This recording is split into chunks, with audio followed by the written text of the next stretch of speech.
বন্ধুরা, আজকের আমার রেসিপি হচ্ছে একদম রেস্টুরেন্টের স্টাইলে আফগানি চিকেন টিক্কা রেসিপি। এই চিকেন টিক্কা রেসিপি কিন্তু রেস্টুরেন্ট থেকে কিনে খেতে গেলে কিন্তু অনেক চড়া দামে কিনতে হয়, তাতে কিন্তু পেট ভরে না। একদম আজকের আমি রেসিপিটা একদম চিকেন টিক্কা রেসিপিটা একদম কিন্তু হুবহু রেস্টুরেন্টের মতোই বানিয়েছি। তো প্রথম থেকে শেষ অবধি না দেখলে কিন্তু বুঝতেই পারবেন না যে আমি কেমনভাবে এই আফগানি চিকেন টিক্কা রেসিপিটা বানিয়েছি। আর ভিডিওটা শুরু করার আগে ছোট একটা লাইক দিয়ে শুরু করবেন। তো চলো শুরু করা যাক। এখানে আমি 1.5 কেজি মতো চিকেন বনলেস নিয়ে নিয়েছি। তো চিকেনটাকে এরকম লম্বা লম্বা আকারে করে কেটে নিয়েছি, তো দেখেই বুঝতে পারছেন। তো এটাকে আমি স্কিপ করা হয়ে গেছে। তো এবারে আমি এটাকে ভালোভাবে পরিষ্কার করে জল দিয়ে ধুয়ে নেওয়ার পরে এবার একটা পাত্রতে দিয়ে দিলাম। দেওয়ার পরে ফার্স্ট ম্যারিনেট করে রাখবো 30 মিনিটের জন্য। এখানে স্বাদ মতো লবণ দিয়ে দিলাম, আর আদা রসুনের পেস্টে আমি এখানে 2 চামচের মতো দিয়ে দিলাম। আর এখানে রিফাইন তেল দিয়ে দিলাম 3 টেবিল চামচের মতো দিয়ে দিলাম। দেওয়ার পরে খুব ভালোভাবে হাত দিয়ে ম্যারিনেটটা করে নেব।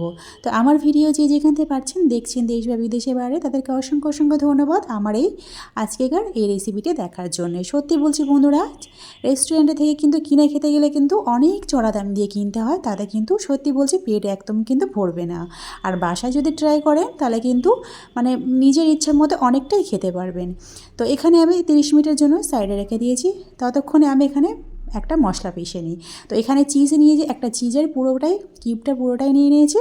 আর এখানে 3টে কাঁচা লঙ্কা আছে, আর এখানে ধনিয়া পাতা আছে কিছুটা। তো এখানে একটা বাটিতে আমি 3 চামচের মতো আমি এখানে পোস্ত ভিজিয়ে রেখেছিলাম, আর কাজু বাদাম 20টা মতো ভিজিয়ে রেখেছিলাম, দুটো একসাথে গরম জল দিয়ে। সেটাকে আর দেখানো হয়নি, স্কিপ হয়ে গেছে। এবার মিক্সার গ্রাইন্ডার জারেতে দিয়ে এবার এখানে পুরোটাই দিয়ে দিলাম পোস্ত আর কাজু বাদাম। আর এখানে যে চিজটা কেটে রেখেছিলাম ছোটো ছোটো আকারে করে, সেই চিজগুলো দিয়ে দিলাম। আর যে কাঁচা লঙ্কাটা আমি এখানে 3টে কাঁচা লঙ্কা দিলাম। তো আপনারা ঝালটা কম বেশি বাড়িয়ে কমিয়ে নেবেন। ধনিয়া পাতাটা সেটা লাস্টে আমি পিষে নেব। তো এখানে খুব ভালোভাবে পেস্টটা করে নিচ্ছি। অল্প একটু জল দেবো পেস্টটা খুব ভালোভাবে করার জন্যে। তো খুব ভালোভাবে পেস্টটা করানো হয়ে গেছে, দেখতে পাচ্ছেন একদম কোনো কিছু দানাও কোনো কিছুই নেই। আর এবারে একটা পাত্রতে আমি এখানে 1 বাটি পরিমাণ টক দই নিয়েছি। আর যে বাটা মশলাটা বেটে রেখেছিলাম মিক্সার গ্রাইন্ডার জারেতে, সেই বাটা মশলাটা পুরোটা এখানে দিয়ে দিলাম। আর এখানে হাফ বাটির মতো এখানে ফ্রেশ ক্রিম অ্যাড করেছি। এবারে দেবো স্বাদ মতো লবণ। আর যে এক মুঠো মতো আমি কস্তুরি মেথি নিয়েছি। আর এখানে 1 চামচের মতো তন্দুরি মশলা নিয়েছি। তো এখানে আমি সবটা আমি এখানে দিয়ে দেব। আর এখানে আমি আরও 2 থেকে 3 টেবিল চামচের মতো এখানে আমি রিফাইন তেল অ্যাড করছি। তো সত্যি বলছি বন্ধুরা, আর কিন্তু রেস্টুরেন্টে গিয়ে কিন্তু খেতে হবে না চড়া দাম দিয়ে। আপনারা যখন খুশি বাড়িতে বানিয়ে নিতে পারেন এই রেস্টুরেন্টের স্টাইলের মতো আফগানি চিকেন টিক্কা রেসিপিটা। এবার যে ধনিয়া পাতাটা বেটে রেখেছিলাম, সেই ধনিয়া পাতার বাটাটা এখানে দেওয়ার পরে খুব ভালোভাবে মিক্সড করে নিচ্ছি। তো আমার চ্যানেল যারা এখনও নতুন, তোমাদের যদি আজকের রেসিপিটা যদি ভালো লেগে থাকে তাহলে প্লিজ সাবস্ক্রাইব করে পাশে থেকে যেতে পারেন।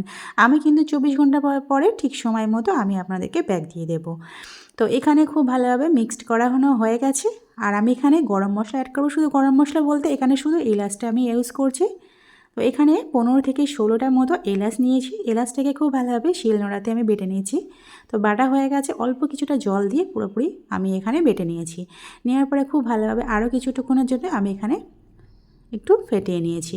তো এখানে ভালোভাবে মিক্সড করা হয়ে গেছে। আর যে ম্যারিনেট করে রেখেছিলাম 30 মিনিটের মতো চিকেনগুলো, সেই চিকেনগুলো এখানে দিয়ে দিলাম। দেওয়ার পরে খুব ভালোভাবে হাত দিয়ে আমি মিক্সড করে নিচ্ছি। তো এখানে আমি সকাল 6টার সময় এই ম্যারিনেটটা করে রেখেছিলাম বন্ধুরা। আর আমি সন্ধ্যে 6টার সময় আমি এটাকে বানাবো চিকেন টিক্কাটা। তবে আমি গ্যাসেতে বানাইনি, আমি হচ্ছে কাঠকলাতে আমি পড়িয়েছি বন্ধুরা, সেটা দেখলে লাস্টে বুঝতে পারবেন। আর আশা করছি আজকের স্কিপ করে দেখবেন না, ফুল ভিডিও দেখার জন্য অনুরোধ রইল। তো এখানে মাখানো হয়ে গেছে। তো এবার আমি একটা কন্টেনারে, পুরো টাইট কন্টেনারে দিয়ে এটা নর্মাল ফ্রিজে আমি পুরো 12 ঘন্টার জন্য আমি এখানে নর্মাল ফ্রিজে রেখে দেব। তো 12 ঘন্টা পর ফিরে আসছি বন্ধুরা।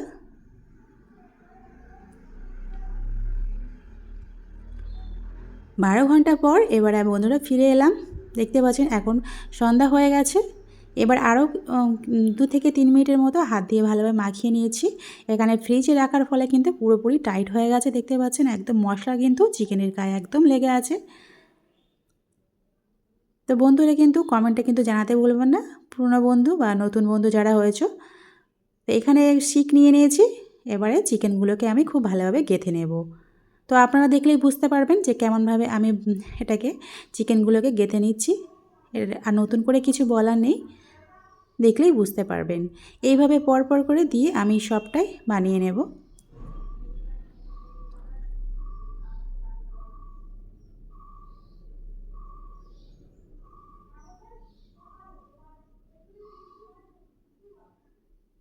তো এবারে হাত দিয়ে খুব ভালোভাবে চেপে নিচ্ছি।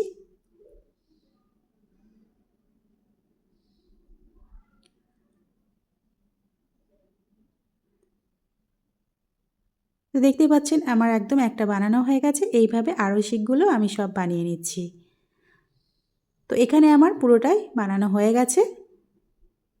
এবার আমি এখানে আমি 1 বাটি মতো আমি আগে থেকে আমি এই যে দেখতে পাচ্ছেন বাটারটাকে গলিয়ে রেখেছি। এবারে কাঠকলাটা আমার পুরোপুরি ধরানো হয়ে গেছে। তো দেখতে পাচ্ছেন বন্ধুরা, এবারে কাঠকলাতে এক এক করে দিয়ে খুব ভালোভাবে আমি এটাই পুড়িয়ে নেব। সত্যি বলছি একদম কিন্তু রেস্টুরেন্টের মতোই কিন্তু পুরো টেস্টটাই পুরো এসেছে। একদম জুসি হয়েছে বন্ধুরা ভিতর থেকে। খেতে কিন্তু অসাধারণ হয়েছিল বন্ধুরা। যে বাটারটা গলিয়ে রেখেছিলাম সেই বাটারটা এবারে আমি ব্রাশ করে নেব। এভাবে উল্টে পাল্টে চারিদিকটা পুরোপুরি পুড়িয়ে নেব। তো তেলটা ব্রাশ করে নিচ্ছি, বাটার ব্রাশ করে নিচ্ছি। তো বন্ধুরা কমেন্টে কিন্তু জানাতে ভুলবেন না কেমন হয়েছে আমার এই আফগানি চিকেন টিক্কা রেসিপিটা। তো বন্ধুরা সুস্থ থাকবেন, ভালো থাকবেন। তো আবার অন্য এক রেসিপি নিয়ে আপনাদের সামনে হাজির হব। খোদা হাফেজ।